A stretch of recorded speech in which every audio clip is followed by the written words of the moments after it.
Hello दोस्तों, स्वागत है हमारे यूट्यूब चैनल पे। तो आज हम एक्सप्लेन करने वाले हैं रिगाटन इमोर्टल के पार्ट 15 को। तो एपिसोड की शुरुआत में हमें दिखाया जाता है एक कल्टीवेटर को, जो कि कुछ लोगों को पूछता है कि क्या तुम मुझे जाओ कंट्री जाना है, क्या तुम जाओ कंट्री के रास्ता बता सकते हो।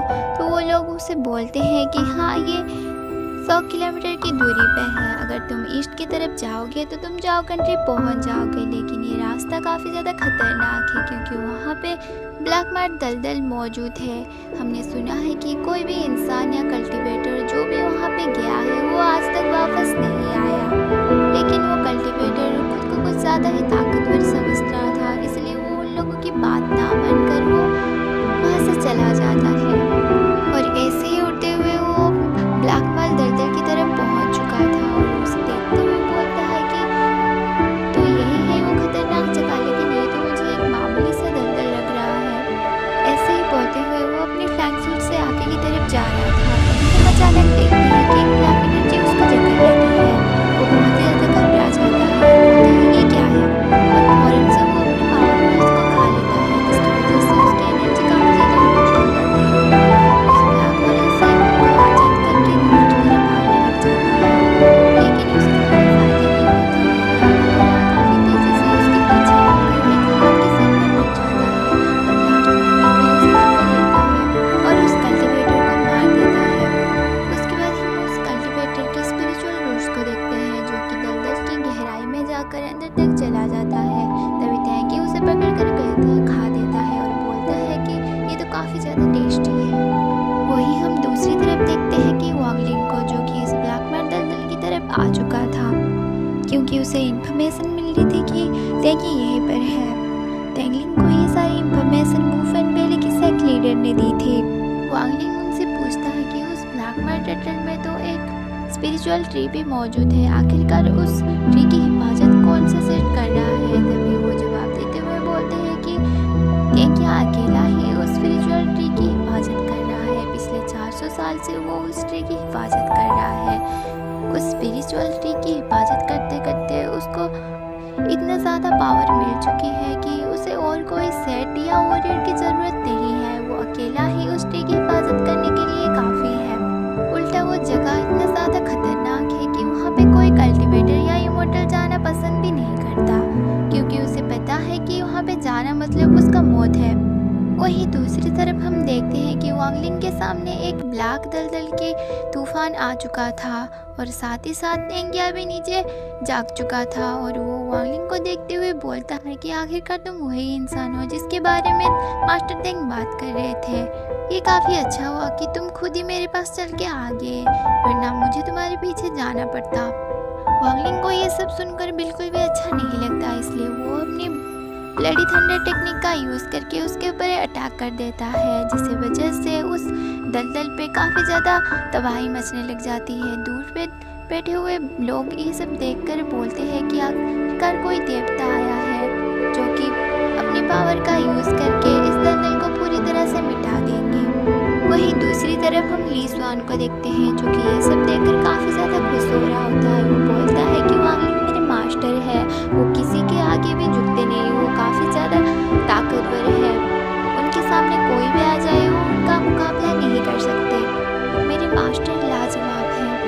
वहीं दूसरी तरफ वांगलिंग को देखते हैं, जो कि टैंगी की लोकेशन से मिल चुकी थी, इसलिए वो अपने डेस्क का यूज़ करके उसके ऊपर अटैक कर देता है।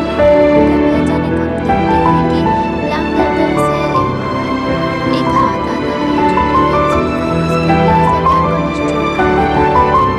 ये देखकर तो वांगलिंग काफ़ी ज़्यादा हैरान हो जाता है। और दूसरी तरफ हम देखते हैं कि टैंगी भी दलदल से बाहर आ चुका था और वो देखने में एक ज़ॉम्बी की तरह दिख रहा था। दूसरी तरफ लुजुआन देखकर भी उसे काफ़ी ज़्यादा घबरा जाता है और डरते हुए बोलता है कि आखिरकार वो किस तरह का मॉन्स्टर है, उसे डेथ स्पेल से भी डर नहीं लगता। दूसरी तरफ टैंगी वांगलिंग को देखते हुए बोलता है कि वाह, तुम्हारे पास भी डेथ स्पेल है, इसी वजह से मैं तुम्हें अपने हाथों से मारना चाहता हूँ, मेरे अलावा ये काम और कोई नहीं कर सकता। ऐसा बोलते हुए वो अपनी अटैक वांगलिंग के ऊपर अटैक कर देता है। ये अटैक इतना ज़्यादा पावरफुल था कि वांगलिंग के मुंह से ब्लड आने लग जाता है। देखते ही देखते ये दोनों वॉरियर के बीच में काफ़ी ज़बरदस्त तरीके से फाइट होने लग जाती है। लेकिन हम यहाँ पे देखते हैं कि वांगलिंग की कोई भी अटैक टेंगी के ऊपर असर नहीं कर रहा था। चाहे वो अपनी पावर की हेल्प से कोई भी अटैक कर रहे थे, वांगलिंग के सारे अटैक टेंगी के ऊपर असर नहीं करता। वहीं दूसरी तरफ हम देखते हैं कि टेंगी की बॉडी खुद ब खुद रीजनरेट हो रही थी, जो देखकर वांगलिंग काफ़ी ज़्यादा परेशान हो जाता है और मन में बोलता है कि अगर ऐसा ही चलता रहा तो मुझे यहाँ से जिंदा नहीं जा पाऊंगा, मुझे कुछ ना कुछ तो करना ही होगा। ऐसे बोलते हुए वो दूर की तरफ जाने लगता है, जो देखकर टेंगी काफ़ी ज़्यादा खुश हो जाता है और बोलता है कि शायद वो मुझसे डर गया है इसलिए मुझसे दूर भाग रहा है। लेकिन टेंगी भी उसके पीछे पीछे जाता है।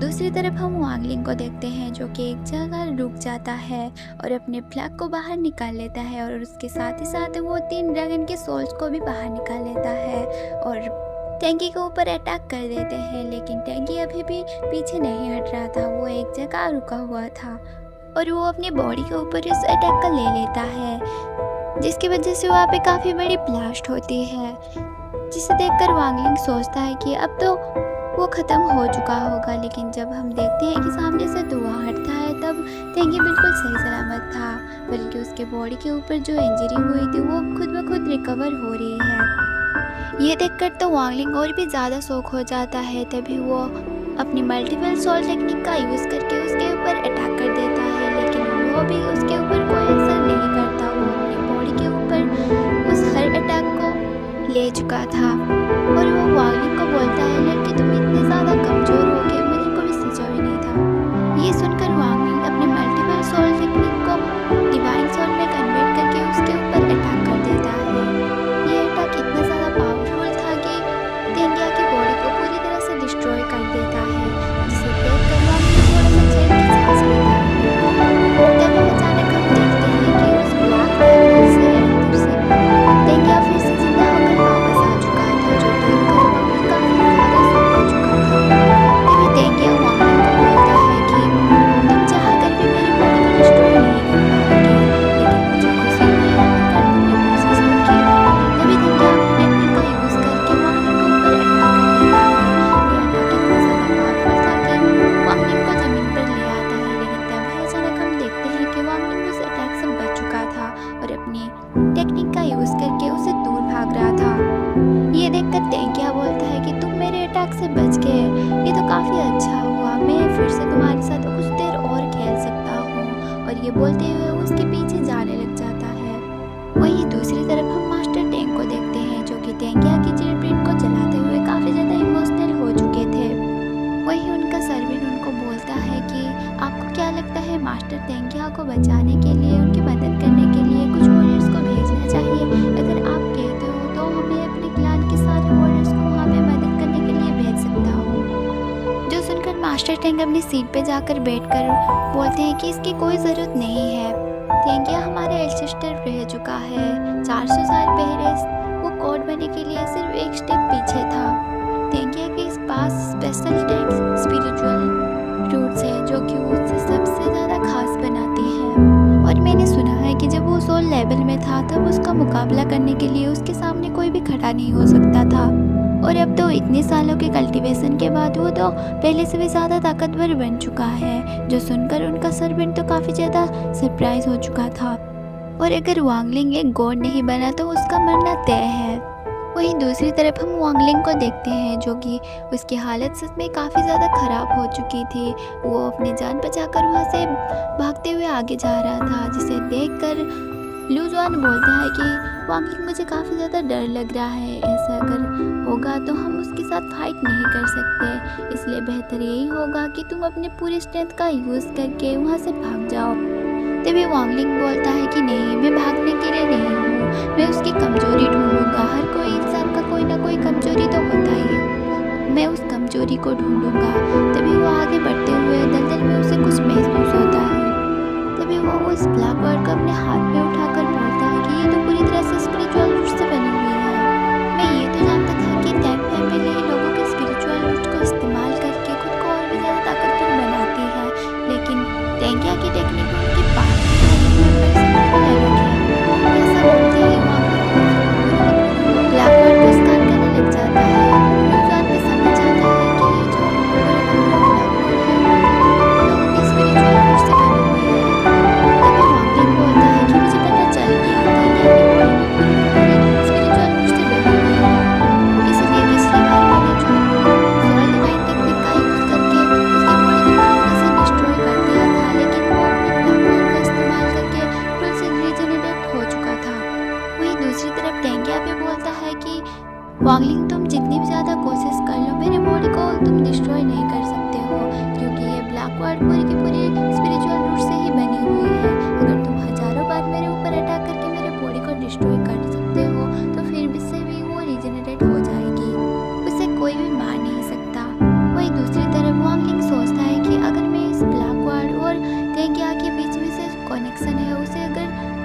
रोक दूँ तो मैं किसी तरह से तेंगिया को मार सकता हूँ। ये बोलते हुए वांग लिंग वहीं पर रुक गया और उसके पीछे तेंगिया भी आ चुका था और वो वांग लिंग के आसपास से ब्लैकमैन को हटाते हुए बोलता है कि अब टाइम आ चुका है तुम्हें ख़त्म करने का, क्योंकि तुम्हारे साथ और ज़्यादा खेलने में मज़ा नहीं आ रहा है।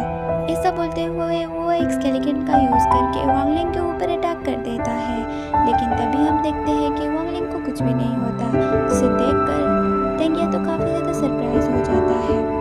दूसरी तरफ वांग लिंग भी बोलता है कि अब टाइम आ चुका है कि तुम्हें ख़त्म करने का, मैं भी इसी मौके का इंतज़ार कर रहा था। ऐसा बोलते हुए वो अपनी डबल आइस टेक्निक का यूज़ करके सारा का जो ब्लैक मर्ड है उसको फ्रीज कर देता है, जिसकी वजह से तेंगिया और ब्लैक मर्ड के बीच में जो कनेक्शन है वो टूट जाता है।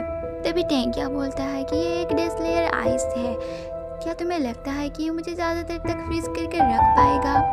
जो सुनकर वांग लिंग अपने फॉर्मेशन आइस टेक्निक का यूज़ करके एक आइस ड्रैगन को समन कर लेता है और उसे बोलता है कि मैं भी जानता हूँ कि ये ज़्यादा देर तक नहीं टिक पाएगा, इसलिए मेरा प्लान है कि क्या मैं तुम्हें भी फ्रीज कर दूँ। ऐसा बोलते हुए वो अपने आइस ड्रैगन को उसकी तरफ भेज देता है अटैक करने के लिए। तभी हम देखते हैं कि तेंगिया भी अपने ब्लैक एनर्जी का यूज़ करके उस आइस ड्रैगन से बच रहा था, लेकिन वांग लिंग की टेक्निक इतना ज़्यादा पावरफुल थी कि वो पूरी तरह से फ्रीज कर देता है और उसे लगता है कि शायद उसका काम हो गया, इसलिए वो अपने आइस ड्रैगन को वापस बुला लेता है। तभी अचानक हम देखते हैं कि तेंगिया अपने डेमिगॉड की एनर्जी को एक्टिवेट करके उस आइस से ब्लास्ट करके बाहर आ चुका था, जिस ब्लास्ट की वजह से वांग लिंग पीछे हट जाता है और बोलता है कि ये किस तरह का एनर्जी है, मुझे लगता है कि शायद मैं इस एनर्जी को पहचानता हूँ। दूसरी तरफ हम तेंगिया को देखते हैं जिसके बॉडी के ऊपर कुछ गोल्डन मार्क्स बने हुए थे।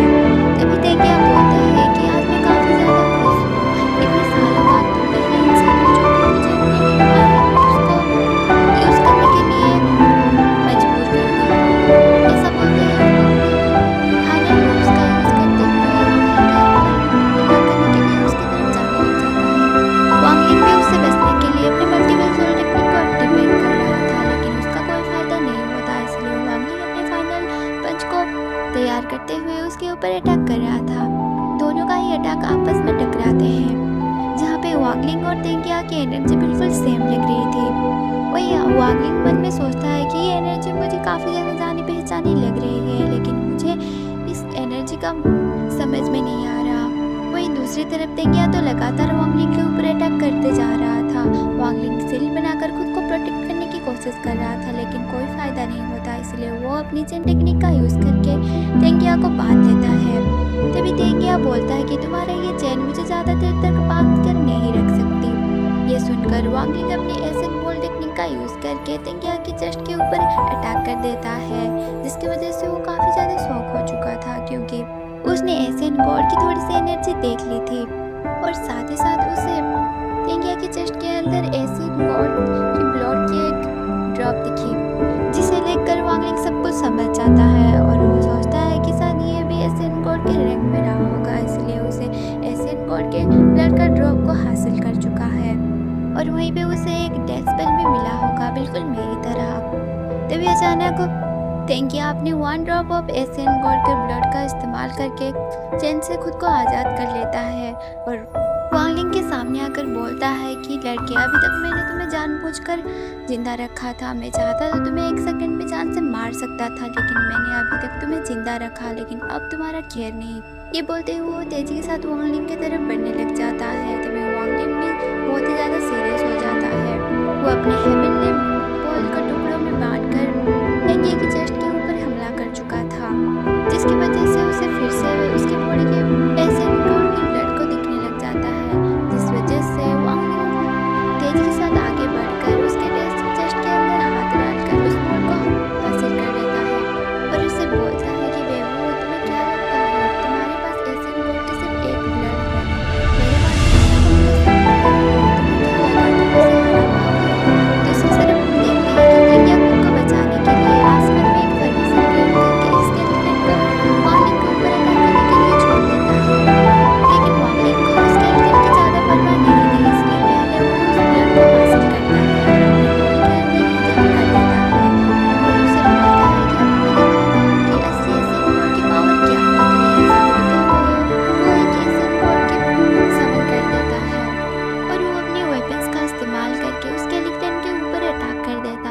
जिसकी वजह से वो स्केलेटन पूरी तरह से टूट जाता है। और दूसरी तरफ हम तेंगिया को देखते हैं जिसके बॉडी के ऊपर भी काफ़ी ज़्यादा इंजरीज आ चुकी थी।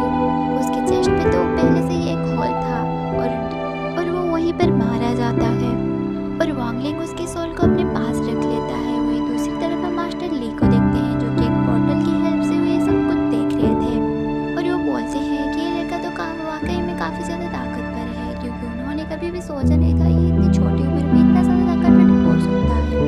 वहीं दूसरी तरफ हम मास्टर टेंग के कैसल को देखते हैं जो कि वहाँ पे काफ़ी ज़्यादा वॉरियर वांगलिंग की बनाई हुई सील को तोड़ रहे थे, लेकिन वो लोग उस सील को तोड़ नहीं पा रहे थे।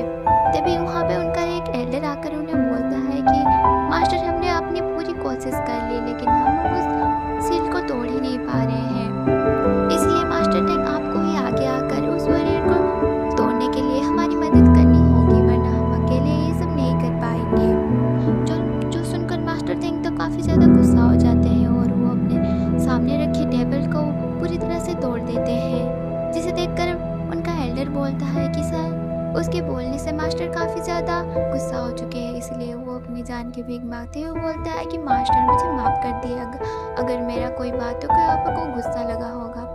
लेकिन मास्टर टेंग तो टेंगिया की उस जीट ब्रेडेड की तरफ देख रहे थे जिसके ऊपर दरारें पड़ना शुरू हो चुकी थी, जिसे देखकर उनका एल्डर भी समझ जाता है कि टेंगिया अब नहीं रहा, वो अब मारा चुका है, जिसे देखकर वो काफ़ी ज़्यादा घबरा जाता है और मास्टर टेंग को बोलता है कि अब हम क्या करेंगे, हमारा सबसे पावरफुल टीम अब मारा जा चुका है। मास्टर टेंग भी जानते थे कि अब जंग के अलावा और कोई